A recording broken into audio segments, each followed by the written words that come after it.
Hi, so I'm Adrian Scarlett, and I'm the kind of guy behind International Education Today. It's my brainchild. It's something I've been working on kind of through the period of lockdown over the last couple of months. I just want to be able to talk to you a little bit about some of the things which we want to do. The first thing which I want to talk about today is the international jobs market. Many of you out there may already work in the international sector, and some things which I might talk about you may already be aware of. But I'll try to talk from a fairly basic standpoint for people who may be tipping their toes into the water for the first time. So the first thing to consider if you're not already working in the international sector is why do you want to make the move? For me, I think the pull factors fundamentally must outweigh the push factors. If you're thinking of moving overseas into another culture, another country, I think it's imperative that the reasons for doing so are because you want to work in the sector. If your reasons are because you want to escape a toxic school, or you want to escape what you might consider to be a toxic school system, and that can be the case quite often now for people working in the different countries in the United Kingdom. I think the United States particularly, some Australians have said the same. I find South Africans, it tends to probably be quite motivated by the much better packages you can get in the international sector compared to in their own country. But then obviously dissatisfaction in your own country isn't really a good enough reason to take the risk of moving overseas. So for me, the pull factors really do have to be more important. Now, it may be that you've always imagined that you want to work in a particular country. Maybe you're multilingual. Maybe you want to go and work in a school where you get to use your Spanish or your French or your German. Not that there's that many German-speaking countries outside of Germany, but there are, before I get in trouble with Germans. And that could be the major factor. And you know, for language teachers or people who are bi or multilingual, it makes an awful lot of sense. It definitely is a good opportunity to travel. Right now I'm in Shanghai. It's the jumping off point for Southeast Asia. It's great. My colleagues earning main scale wages will earn more than enough money in each month to be able to put some away and to be able to go to some fantastic holiday destinations. You know, we've got Vietnam, Cambodia, Laos, Thailand on our doorstep. A little bit further down to Indonesia and wonderful islands such as Borneo and Bali. Not too far to Malaysia, there in 4.5 hours. And similarly Singapore. And then obviously in the Far East we have the amazing cultures in Japan and South Korea. Not to mention the considerable travel opportunities that exist in China. And at this time many of my colleagues are taking advantage of the opportunities within China because of not being able to leave the country and return, and thus losing their jobs essentially if they do leave China. So China is effectively a continent as a country. 1/5 of the world's population lives here. It's a vast landmass. There's plenty to do, plenty to see. But that is not enough reason to come and work in the international sector. I think you really do have to be drawn to education internationally and have a real understanding of some of the challenges that you'll face. One of the first challenges is adjusting to living in a new country. So if you have travelled, you have some experience, but travelling and living in are two different dynamics. To live in a culture means you really have to adjust your behaviour, your cultural norms to be able to adjust to the situation in which you find yourself. And often that may mean at least learning some basic fundamentals of a new language, at least to be able to greet people and to be able to have a basic conversation. Yeah, I managed that in France. I have some basic French from my time there. My Chinese is not great, even though I've been here 3 years. I got a little bit. The education system that you go into is fundamentally important. You really need to find out what you're letting yourself in for. You will have to adjust to a local style curriculum if you go into a bilingual school or a school which is has a curriculum embedded in the local national curriculum. It may be that you go into a school which is a Cambridge school and you're teaching effectively English national curriculum, Key Stage 3, 4, 5, IGCSE and A-level, which is not much different to teaching in the United Kingdom, or England anyway. And teachers from Ireland just seem to adjust very quickly. I know it's a different system, but Irish teachers just seem to be fundamentally adaptable.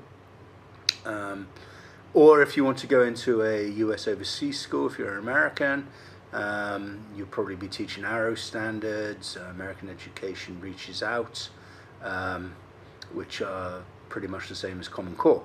So if you're trying to escape Common Core, then the international sector probably isn't the answer, because if you go to an American school, you'll still be teaching much the same standards-based education, new generation science standards, and Common Core for English and mathematics.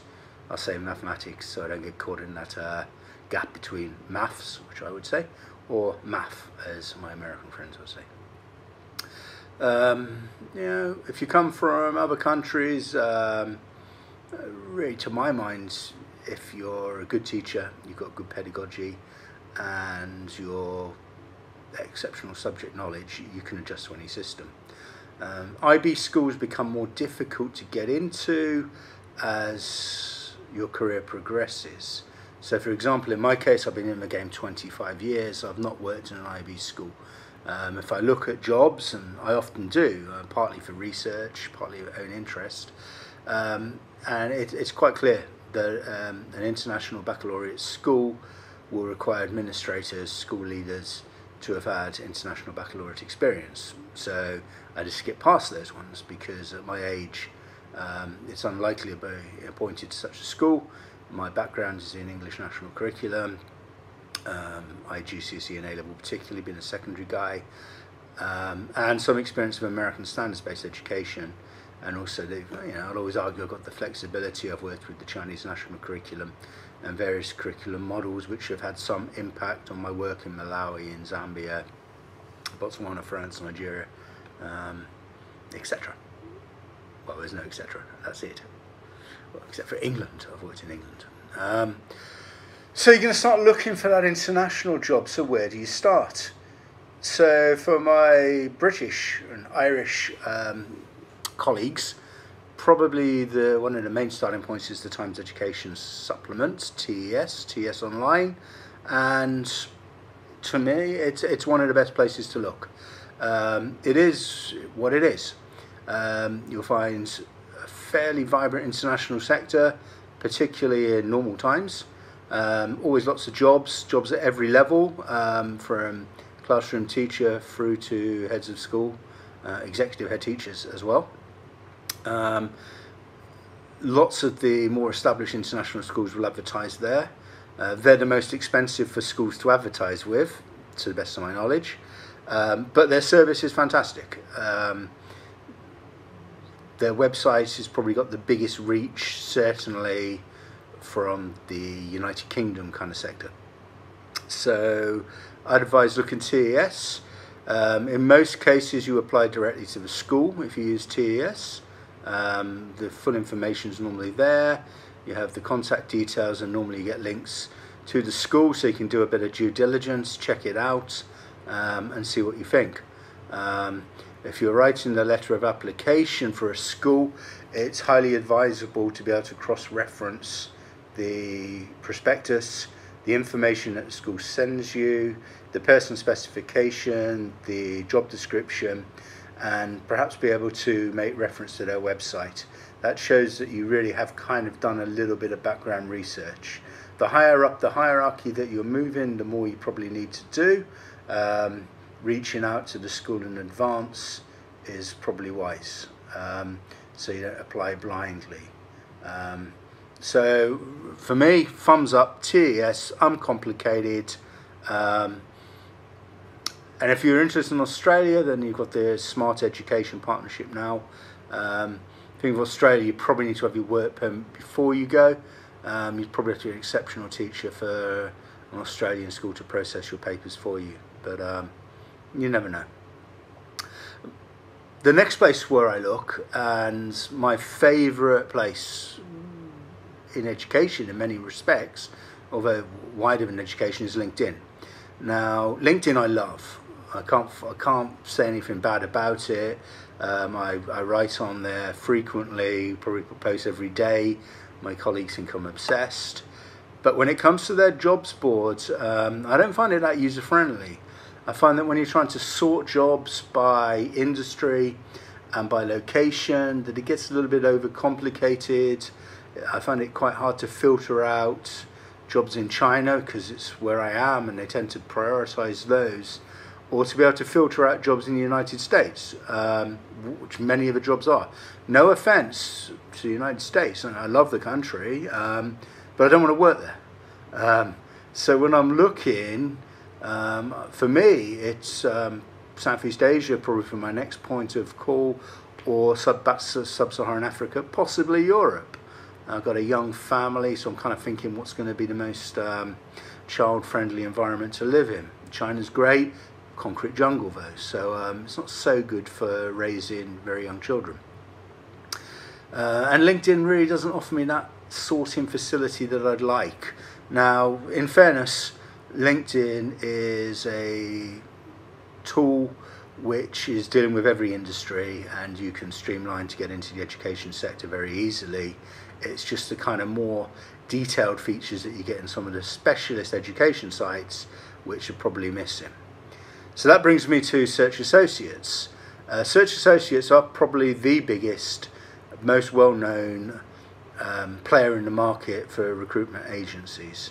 They're long established, they operate out of the United States, but they've got offices in different parts of the world, and they have associates who essentially are recruitment officers who will work personally with candidates if you sign up. Now, to my knowledge, that it's quite expensive if you want to go into their full service, but for their website you can browse it, you can check the jobs, it's easily sorted by location, by type of job, by salary, by contract type. So Search, it's a good starting place. And if you do sign up for their service, you can go to their job fairs. That's part of the agreement once you pay the money. And their job fairs are probably the best of all of the different providers in the international sector. I find that a lot of their jobs tend to focus on the United States curriculum models or the International Baccalaureate, and less so on English National Curriculum, GCSE and A-level. So for me, Search isn't my go-to, but it's somewhere where I would often just go to check what's around. Similar to Search is the International Educator Online, or TIE. Now, TIE is quite a cluttered interface when you go to their website. It's very busy, there's a lot going on, it's more than just a recruitment agency. It's kind of, I guess, like TES, whereby they'll have lots of articles and other services that they provide, but their website just isn't as well organised as TES.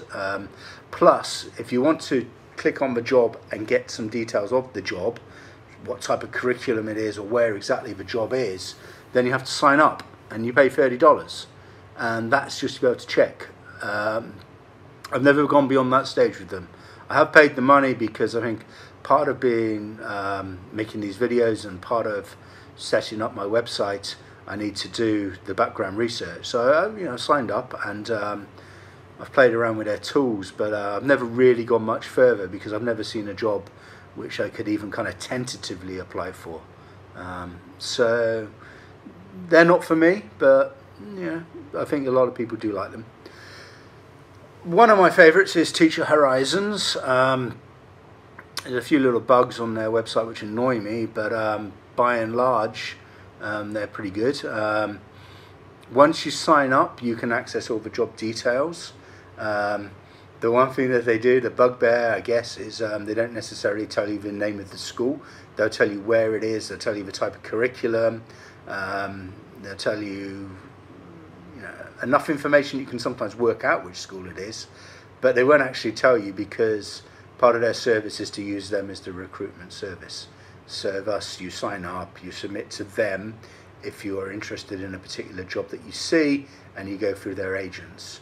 Now, I got my current job through Teacher Horizons, and I found that their service was great, very friendly and very supportive. They took me from application through to onboarding, up to the stage where they handed off to the human resource officer, and even then checking with me that things were going smoothly. So in that regard, Teaching Horizons is fantastic. I guess the only little bug which I talk about is when you go to the website initially, unless you've signed in, then you can only get a certain amount of information. So if you're going there as a rookie, someone who's just starting out, looking for your first job in the international sector, you do need to sign up. Now, that's not a big deal. You just need to put a few details in. But sometimes when you're browsing, you just want to kind of skip through, have a look, see what's around, and maybe make some notes, save a bit here and there, maybe take a few screenshots. With Teacher Horizons, you would have to sign up first to be able to do that. Another one I've used is Tic Recruitment. They're much smaller than Teacher Horizons. They don't have the same reach, and they don't have nearly as many jobs advertised in normal circumstances. But they do give a good experience when you do on board. Again, like Teacher Horizons, I found TIC were very efficient in dealing with the school who was hiring me a few years back. Very, very good kind of liaison with myself and with the school. So they work very well as a go-between. So I wouldn't really have any criticisms of them. The job I went to didn't really work out, and I ended up leaving after a year. But I don't blame them for that. It's quite clear from their website that they hadn't visited the school. They'd had some liaison with the owner of the school and the outgoing person who I was replacing. But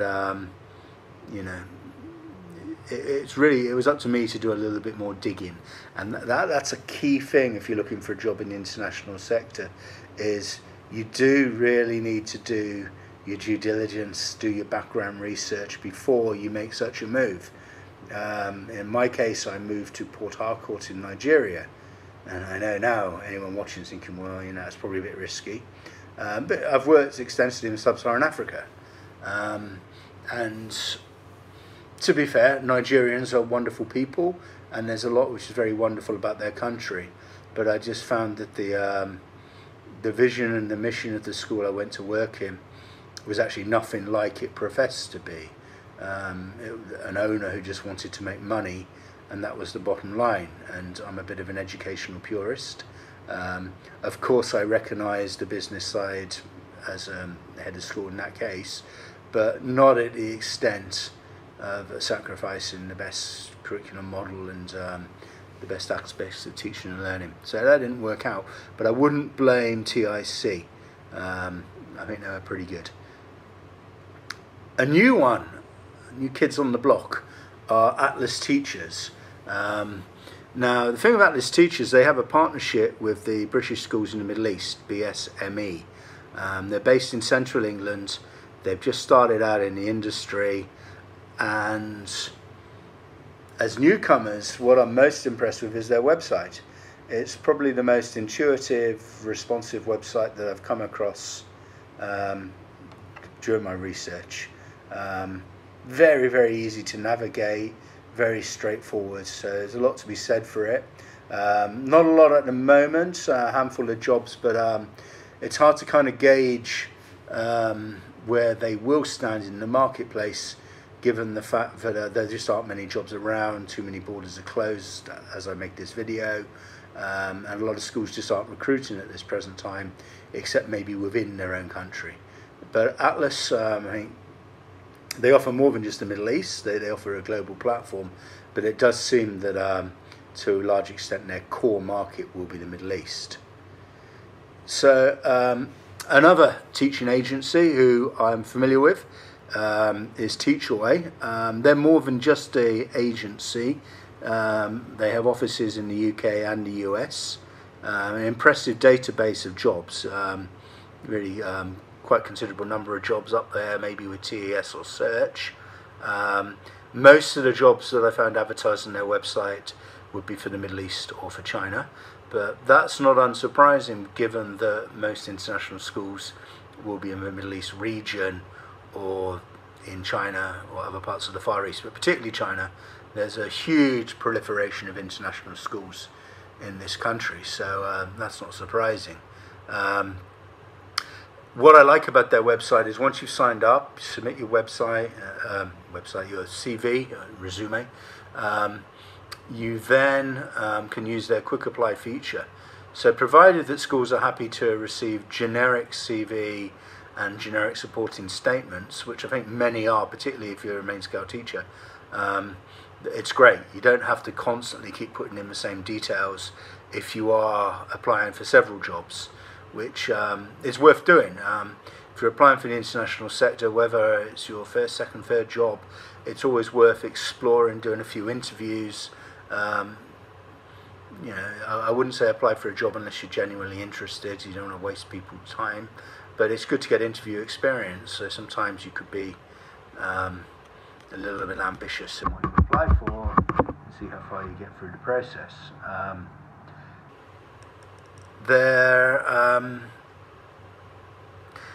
After sales, I'm not so sure about. I've kind of tested the water, and yeah, they didn't really get back to me. I haven't heard anything back from them, which, all right, yeah, maybe I'm not the most suitable candidate for the positions that they're offering. Fair enough.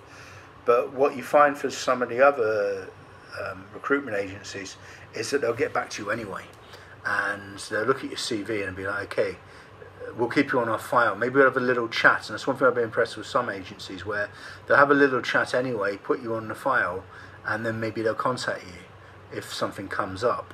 Now, some of them, which I'll come to, might spam you an awful lot with jobs once you do sign up. But to be fair to Teachaway, like the ones I mentioned before, I don't really get many emails from them. So they're not spam mongers, that's for sure. A very similar website to Teachaway in terms of how it looks is Teach Abroad, a London-based recruitment agency. They offer a few jobs for the international sector, and they also kind of specialise in TEFL recruitment. Actually, so work away. So you do have to resubmit your CV every time you apply, which could be a little bit annoying, but it's very easy and straightforward. And generally, you're not going to change your CV depending upon job. You might change the supporting statement or the letter of presentation, but you're going to keep the same CV because you know your educational background and experiences aren't going to change that much at all, in fact. So they do give the name of the school in their adverts, which means you can do a bit of background research before you apply, and if you want to, you can be able to tailor your letter of application for that job. Yeah, I like them in that respect. Now, next one is one called eTeach. Again, another British one. Their core market is England and Wales, but they do have an international dimension as well. Now, their website kind of annoys me because, you know, when you do a search and you're kind of like, all right, I want to look for deputy head jobs, and then you see loads of jobs for like head of English, head of Senko, and all these sorts of things mixed up with the ones you want to look at. And similarly, when you do it by location, it's just not that well refined. So I find that it's a bit cumbersome. It's not as user friendly as some of them. You know, and sometimes you have to scroll past all these jobs in the UK. I think there's like sponsored adverts on there which just come up in every search. So yeah, those competitors are better than them in this respect. What I do like though is I did use them once a few years back. and I like the kind of service that comes after application, and I did a bit of follow-up with them, and they were one agency who interviewed me fairly extensively to find out about my own background and experiences and my career aspirations and my family, etc., and to keep me on their file. So that part impressed me.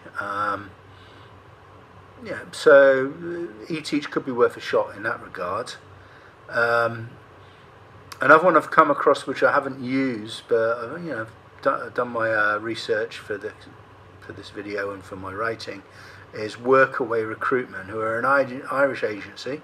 They specialise in the Middle East and the Far East. They've got a decent database, but I think their search engine could be better refined to allow you to carry out more kind of targeted, refined searches. There's a blog section on their website, but it hasn't been updated in virtually 2 years. Now, guys, sort out your corporate image. If you're going to have a blog, keep it updated at least once a month. Otherwise, lose it, because we look at it and we think, well, are these guys really on the money? And I'm not sure how many recruitment agents they actually have. They refer to 3 of them on their website. I think 2 are in Ireland and 1's in the Middle East. So I've yet to test their service, so I can't really comment on their after service activities. Okay, a real specialist in China, and a company I'm very familiar with, more from the recruiting angle, is a company called Advectus. Advectus is based in London, but they do have agents in other geographical locations. I know one of them is in New Zealand, and I think they have people here in China, and I'm pretty sure in the Middle East as well. I don't like their website. Sorry guys, I know these guys, but I don't like your website. I find when I'm searching for a job, I want to search for leadership jobs. You go to TES, you go to Search Associates, leadership jobs gives you everything, and then beyond that you can refine by location. But with Advectus, you have to enter in each type of leadership job separately, and many of them overlap. What I might call a deputy head may be called an associate principal elsewhere. Head of school stroke principal. Are they the same thing? It really depends. It's the kind of thing about Brits, Americans, Australians, that we all speak the same language, but we use different terminology. So Advectus is a little bit complicated in that regard. I'm in China, and internet's great, but if you ever need to use a VPN, I've got a VPN turned on, it can be quite time consuming to be entering all these different dialog boxes. So it may sound like a minor gripe, but I could just skip through and go to another website. But they're very friendly people. I've had great interactions with them. I find they're quite proactive as a recruiter, that they're one of the best companies we've worked with. They send us lots of different CVs from different people when we're recruiting. Very patient with us. So good after sales, after sign up. Now, I guess my least favourite is one called seekteachers.com. Their website's a complete mess, absolute disaster. It's just so crowded, so cluttered.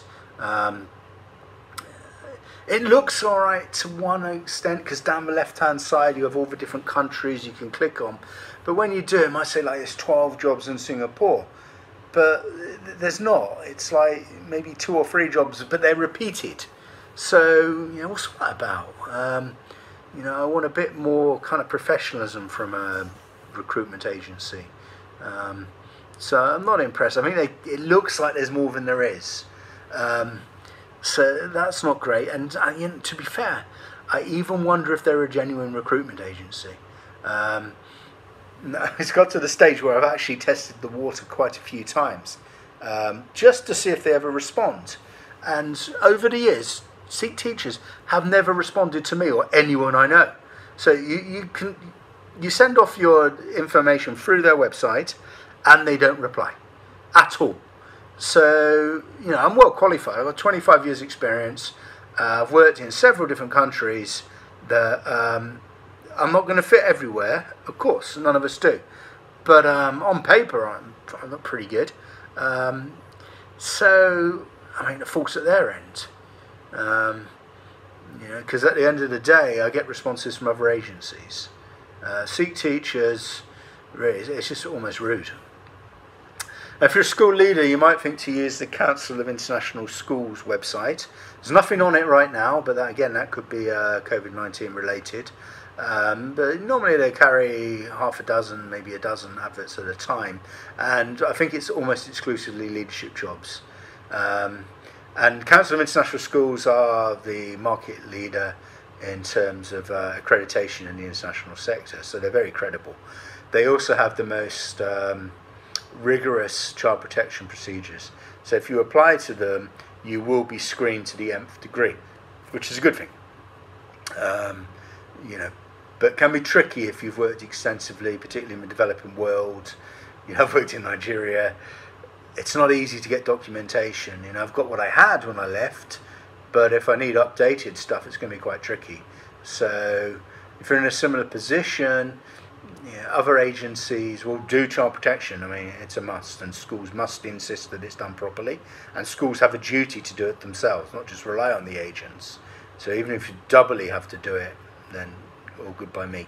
Protecting children is the first priority of anybody in education, and even more so in some ways in the international sector, because there are many cases of predators using this sector for their evil ways. So CIS, thumbs up, yep, for that sort of process. Similar to CIS is COBIS, the Council of British International Schools.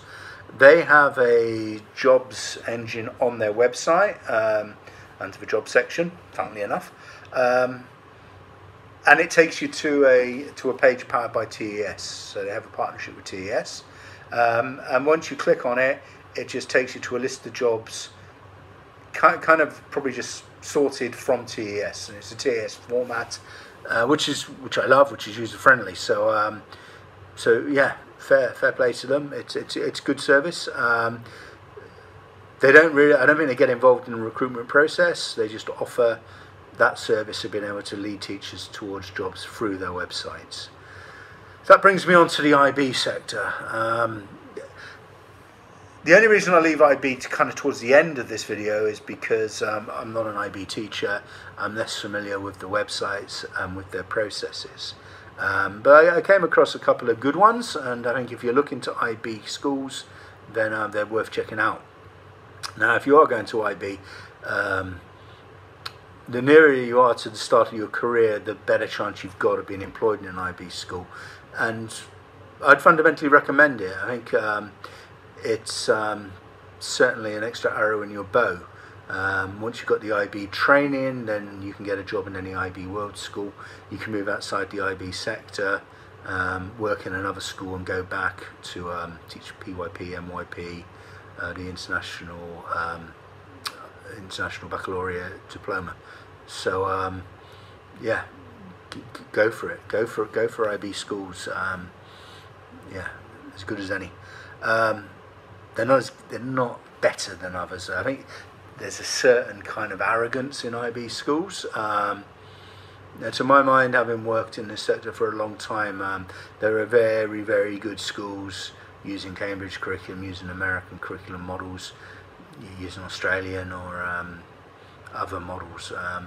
IB are just probably the best marketers. I think Cambridge are catching up though, and to be fair, Cambridge will serve a wider community and serve schools who don't have the same financial resources as IB. It's very expensive to be an IB school. So a lot of schools who I worked alongside and worked with at times in Nigeria, in Zambia and Malawi would use Cambridge programs because Cambridge make them affordable. So that's from Cambridge. But IB, exceptional program. So ibschools.jobs.com. So this one, they offer jobs for obviously PYP, MYP, IBDP. It's more extensive than just a jobs board. and they offer other services to teachers. Easily navigated by a sidebar, which is their search facility. Details of the advertised jobs, giving you everything that you need to know so you can apply directly to the schools, which I like. I always like that. Sometimes it's helpful to go through an agent, but I like the option, you know. Yeah, to go directly to the school, if that's really where you want to work and you're really heart set on that country or that curriculum model, that part of the world, then I think that's the best way to do it. We've got links to their social media channels from each of the schools as well, so you can actually go and do a lot more research through their website.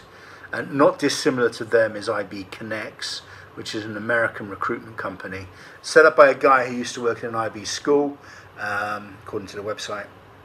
And when he finished working there, went back to the States, he set up his company because he felt there weren't many companies in the recruitment industry who were kind of specifically advertising jobs for IB schools. So it became kind of his raison d'etre. So fair play to the fella. Yeah, it's good. It's user friendly, good search engine, very similar to the previous one. Detailed job descriptions, again links to social media, direct links to the schools. So yeah, it's good. If you're looking for IB jobs, ibschooljobs.com or IB Connects, both very good. So just wanted to get to a couple of people who are in the marketplace where you may find some hidden gems. The Guardian, the UK Guardian, theguardian.com, I think it is. They're a fairly extensive job section, much better if you're looking for a job in England or Wales. Funnily enough, rarely Scotland and Northern Ireland. I think, I'm not so familiar, but they must have their own advertising networks. I think in Scotland it quite often goes through the local council. So yeah, The Guardian, I'm not a big fan of the website. It's a bit cumbersome. I mean, again, because it's not an education website that you really have to refine your searches to get what you want, and there's a lot of kind of sponsored ads on there, so you find they'll come up and they're not relevant to your search. But like I said, there's one or two hidden gems. Very similar in terms to The Guardian in terms of its setup and its scope is The Telegraph, kind of formerly known as the Daily Telegraph. It's kind of ironic that The Guardian and Telegraph are very similar because they're not similar at all when it comes to politics. But that's for another forum. Yeah, I love politics. I'm a politics graduate, but I'm not going there. I'm not going there. Okay, I'm not going to alienate one group. Actually, on that side, if you can see the mirror image. But anyway, shut up. So yeah, Telegraph, pretty similar to The Guardian. It is what it is. Right now, there's nothing in the international sector. But I think that at times there are, so Telegraph could be worth having a little gander. Now, last bit of advice if you're looking for a job in the international sector. If you know where you're going, look in the local media. Now, that could be the case. No, it's probably inadvisable just to go somewhere and try and find a job. But it may be a country which you're connected to. Maybe it's a country you're connected to through your ancestry, you've got family there, and you think, I'd love to go and work there for a couple of years or a bit longer. So you want to look at the local media. And similarly, if you're a trailing spouse, so if your wife or your husband get a job in that particular country and you're a teacher and you're looking for work, then you may find that going to the local media is a better option than some of the bigger websites, because you'll find some of the kind of local schools with international curriculum models won't have the resources to advertise with a big agency. I think probably charge like £800 or $1,000 for recruiting a teacher for you. So a lot of them just advertise in the local media. So it's worth checking out. Google or another search engine is your best way to do it. Education jobs in, and then the country which you're interested in. And you'll find a lot of rubbish, but you'll probably find that there is something good. I'm particularly interested in Zambia. I'm married to a Zambian, and there's a local site there which I use frequently. I want to see what's around, see what's moving. I think one day we may end up back there, So, I want to see which schools have got a high turnover of teachers. And this is one of the key reasons, Bruce says earlier in the video before everyone switched off, for actually always looking at the job market. Even if you're really content and you really don't think about moving, it's worth looking at which schools have a high turnover of teachers. If the same school is advertising all the time for a leadership team, then it's really probably unstable. And really, do you want to go to a school with that level of instability? For me, it's a warning, it's a red flag. And similarly, if there's a high turnover of staff, yes, there's a high turnover of staff per se in the international sector, especially in China where I work.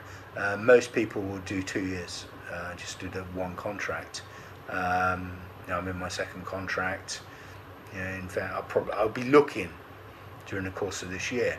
That's not to say that I won't re-sign. That's always a possibility, but I'm always looking. And I advise any teacher at any stage of their career, keep your eye on the job market. These local media channels, they're worth taking a look at. And also, if you're going to a more established country, kind of a more developed country, then there may also be jobs in the government sector. So it's worth looking up how that's handled, whether it's done by state, province by province, depending on the country. Just one example, South Africa, there's a good website, iasa.org. Now, on there you'll find jobs advertised in South Africa. So if you were going to South Africa as a training spouse and you wanted to find some job in education, that's a very good website to look at.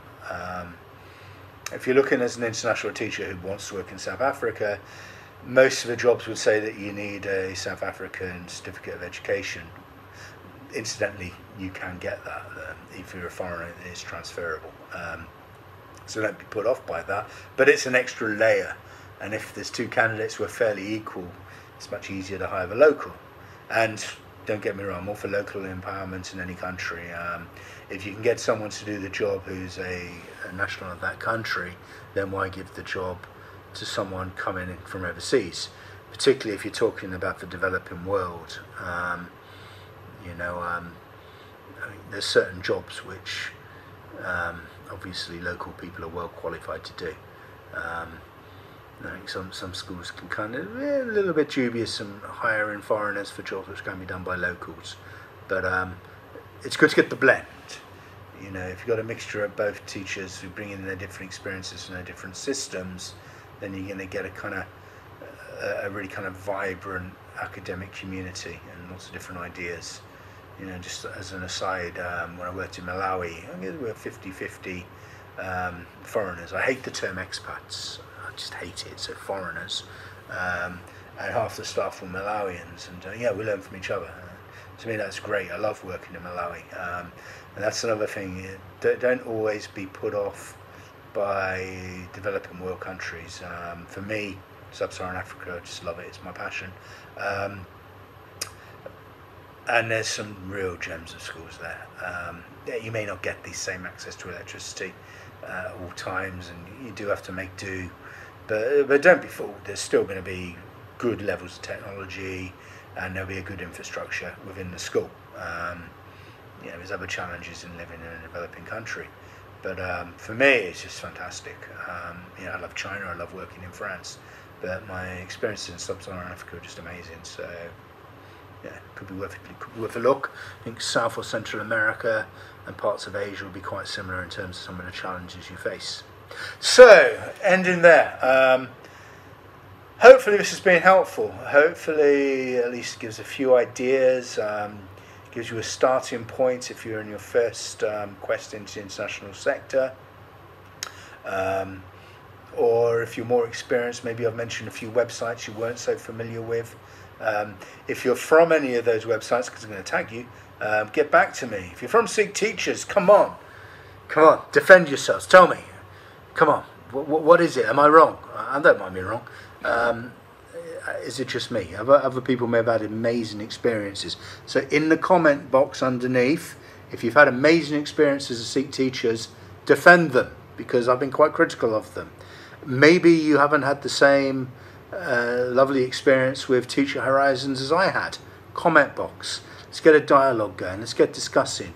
Let's share information. Let's get some collegiality going whereby we're sharing information. We're all in the same boat as educators and as educators in the international sector. So share. And I'll do that thing, this is my first time doing this, but I'll do that thing which I see YouTubers do. Can't believe I did that. YouTubers do, where they ask for likes, so like, and maybe subscribe. Okay, I should put some button on here. Maybe I'll add it in later because I won't know how to do that just now, but I can probably edit it. Someone can tell me how to do that in the comment box. Anyway, I'm procrastinating now. Okay, so thank you for listening to my debut YouTube video, and I hope you found it helpful. Cheerio, bye bye.